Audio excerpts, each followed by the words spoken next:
Are you thinking about starting a trucking business in 2022? In this video, I'm going to go over what the challenges are that are out there, how to mitigate those challenges, and where I think we're going from here. Welcome back to Mystery Money. My name's Nick, and if you're new here and you're looking for many tips and tricks, ways to make your business run more efficiently, or just looking for more information about starting or growing a business, start now by hitting that subscribe button and turning on notifications so you don't miss anything.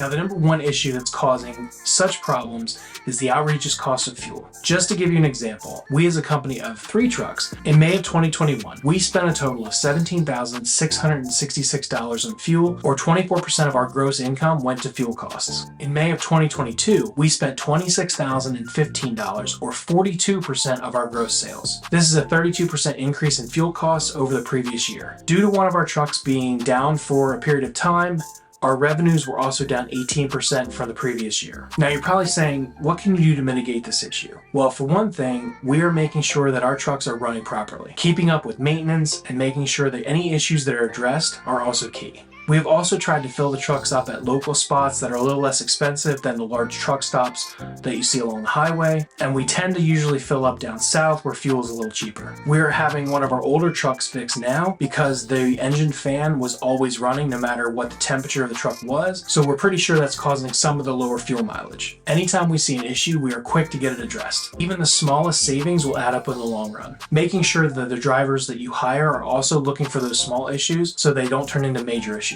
Always have the trucks looked at for any warning lights, even if you think it may be nothing. There's multiple systems that talk to computer brain, and even the small issues can cause a drop in fuel mileage. Saving fuel in other ways is something we've also done from the beginning of buying our trucks. We have an APU installed. So an APU is a small generator that's mounted to the side rail of the truck, and it provides cooling as well as maybe an inverter for a hot plate TV or microwave. They run about $10,000 to $15,000, but you're going to save money in the long run because your truck is also not idling for 10 hours every day. This also keeps the driver more comfortable, which is very useful in a tight labor market. Based on the current fuel prices, I believe the estimated payback is around 2 to 3 years.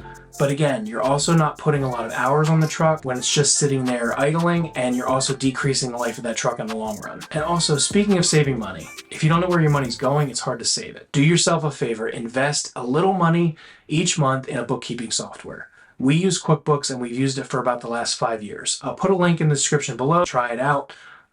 If you decide to subscribe, I get something, you get something. But overall, I just really like the product. That's why I put it on here. The cost for us is around $135 a month, but that also includes paying 4 employees weekly and all of the taxes that are filed on our behalf. Making sure that you know how much money you're spending on your business is key to catching expenses before they get out of hand.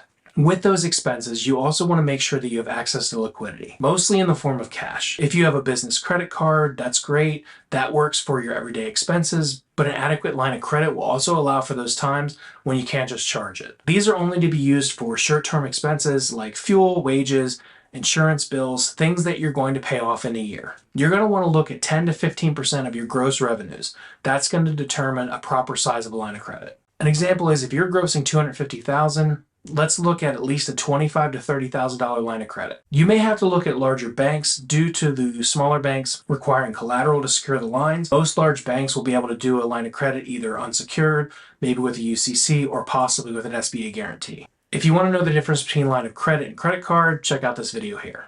Having an adequate line of credit helps you to not get in a cash crunch when something inevitably breaks. If you would have told me last year that fuel prices would have gone from $3 a gallon to almost $7 a gallon, and that the cost of parts and materials have skyrocketed, I would have told you were crazy, but that is exactly where we've been for the last few months. Having that extra cash on hand and access to credit is crucial in keeping your business up and running. With the predictions of fuel costs going even higher over the summer, it doesn't seem that there's any end in sight. I can say that a lot of the rates have gone up to compensate for some of that fuel, but there's a lag. If you're getting into this business to get rich, it may be a good time to reassess the career path. On the other hand, if you're looking to branch out on your own, have a family member who you can rely on to drive, or you're looking for an occupation that's in demand, then trucking may be for you. I just got done watching The Irishman. While it is before my time, if you think of a quote by Jimmy Hoffa, if you got it, a truck brought it to you. Everything in this country moves by trucks at some point in its lifespan, so I don't see the need changing anytime soon. There's going to be challenges, but I also think that this allows for opportunity. This is not the worst time in history to be in business, although sometimes it feels like it. I also believe as a country and an industry, we will get through it. That being said, if you need any additional help with your business, would like someone to take a look at your business plan, or even give you a second set of eyes on how your business is running, reach out to me through the website. Thank you for taking time to watch this video. I wish you the best of luck in their business, and until next time, have a great day.